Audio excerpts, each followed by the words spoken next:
कुछ घंटे के लिए राहुल गांधी बिहार के आए, सत्ता दल में आग लगाकर चले गए। नीतीश कुमार की जातीय जनगणना पर राहुल ने बड़ा बयान देकर बिहार के सियासी हवा में आग लगा दी। बता दें कि आज जेडीयू के मुख्य प्रवक्ता और एमएलसी नीरज कुमार ने राहुल गांधी की बुरी तरीके से बखिया उधेड़ दी।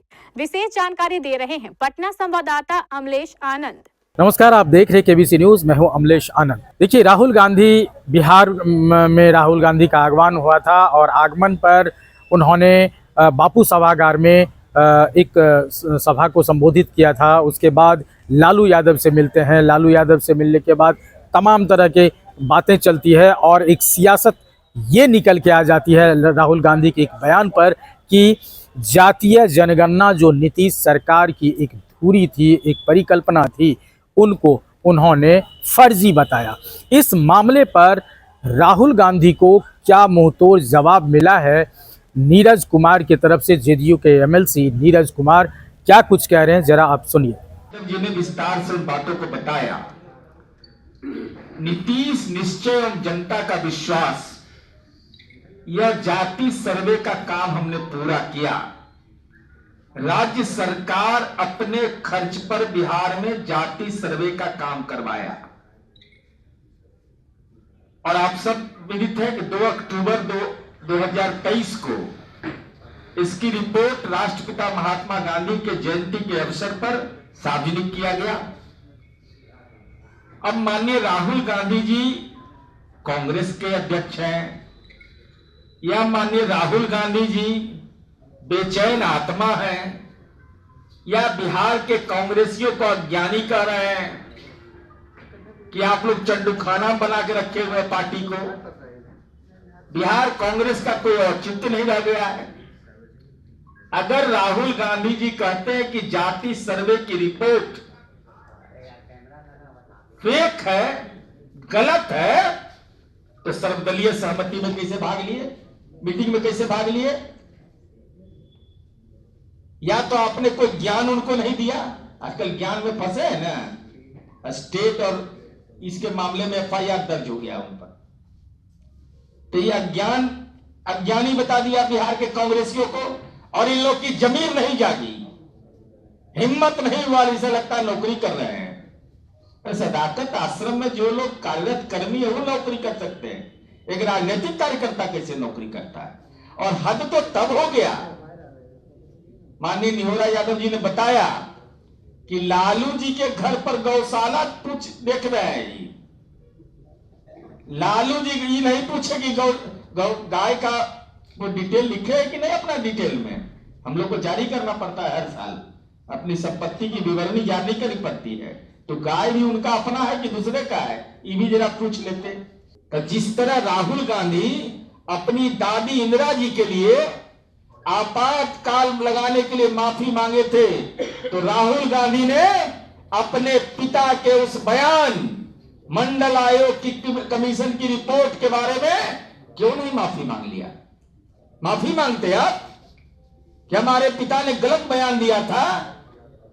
जातिगत सर्वे की बात पर आप सवाल खड़ा कर रहे हैं और जवाब दीजिए राहुल गांधी जी। कर्नाटका में आपकी सरकार है, अब बापू सभागार में मीटिंग के देखो और प्रशंसा हम बोल देते हैं कि नीतीश कुमार जी देखिए कैसा बापू सभागार बनाया है। मेरा ध्यान दीजिएगा मीडिया के लोग, 1.3 लाख परिवारों का सर्वे किया गया जिसमें 1.6 लाख कर्मचारियों की मदद ली गई। सर्वे का कुल खर्च आया 169 करोड़ रुपया। सर्वे डेटा का डिजिटलाइजेशन का काम भारत इलेक्ट्रॉनिक लिमिटेड को सौंपा गया।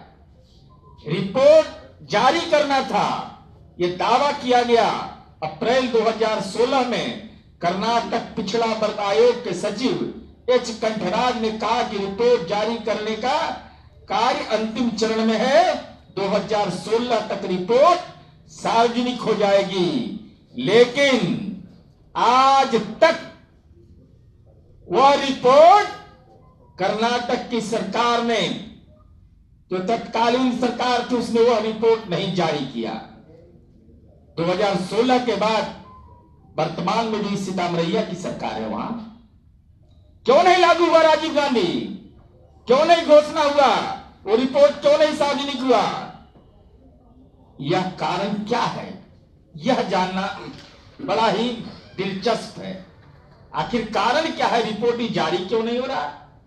कांग्रेस की सरकार ने किया, कांग्रेस की सरकार है, सीतामरैया की सरकार है, ये रिपोर्ट इसलिए जारी नहीं होता है। और पूरी जिम्मेवारी से मैं आरोप लगा रहा हूं कि लोक सूचना में यह रिपोर्ट आई कि कर्नाटक में दलित जाति की राज्य की कुल जनसंख्या में सबसे अधिक है और मुस्लिम समाज का जनसंख्या अनुपात दूसरे स्थान पर है। पहला दलित तब मुसलमान, ये वहां की जाति सर्वे का सच्चाई है।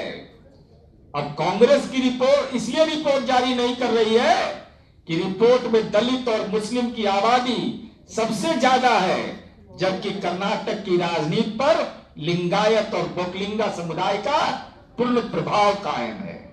क्या राहुल गांधी का कांग्रेस दलित और मुस्लिम विरोधी है?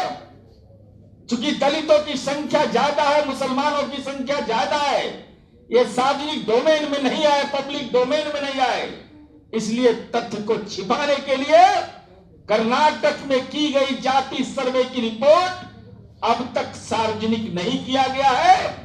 गुनाहगार तो आप राहुल गांधी हैं, चूंकि आपका मूल चरित्र आपकी पार्टी का है दलित और मुस्लिम विरोधी, और आप वहां के जो सामाजिक समूह हैं उनका प्रभुत्व बरकरार रखना चाहते हैं। आप दलित और मुसलमानों की हिस्सेदारी पर खामोश हो जाते हैं, इसीलिए इस रिपोर्ट को आपने दबा करके रखा है। तो आपने सुना, नीरज कुमार ने सीधा आरोप लगाया है और सवाल पूछा है राहुल गांधी से कि आप उन दिनों की याद करिए जिस समय आपकी दादी के कार्यकाल में क्या था, आपके पिताजी के कार्यकाल यानी राजीव गांधी के कार्यकाल में क्या था। उन्होंने ये भी कहा है कि आपकी हिम्मत कैसे हो गई फर्जी बोलने की, जो नीतीश कुमार की अपनी परिकल्पना है, और बिहार को एक स्वरूप, नया स्वरूप देने का काम नीतीश सरकार ने किया है। इसके लिए आपको माफ़ी मांगना चाहिए। तो अब ये देखना होगा कि नीरज कुमार ने राहुल गांधी से जिस तरह से माफ़ी मांगने की बात कही है, अब इस पर नया क्या सियासत शुरू होता है, ये देखने वाली बात होगी। अमलेश आनंद, केबीसी न्यूज़, पटना।